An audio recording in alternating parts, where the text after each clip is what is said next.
31 mga pulis na patawan ng iba't ibang parusang administratibo sa loob lang ng halos 2 buwan sa pwesto ni PNP Chief General Nicolas Torre III. Magbabalita si Mar Gabriel. Mar. Umabot na sa 208 na reklamong administratibo na kinasasangkutan ng 800 pulis ang inihain sa PNP Internal Affairs Service mula nang maupo sa pwesto si PNP Chief General Nicolas Torre. Base sa datos ng PNP IAS, mula June 2 hanggang July 25, 2025, siyam sa mga kasong ito ang naresolba na ng PNP.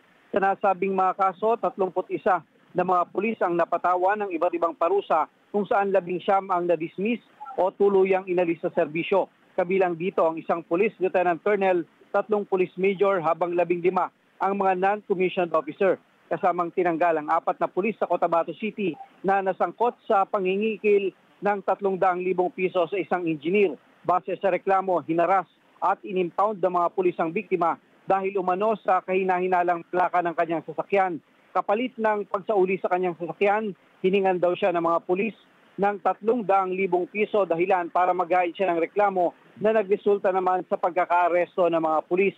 Muli namang nagpaalala ang PNP IAS sa lahat ng mga tauhan ng PNP na tuparin ng maayos ang kanilang mandato at iwasan na masangkot sa katiwalian dahil tiyak na may kalalagyan sila. Para sa Mata ng Agila, Mar Gabriel, matatag, matapang, matapat.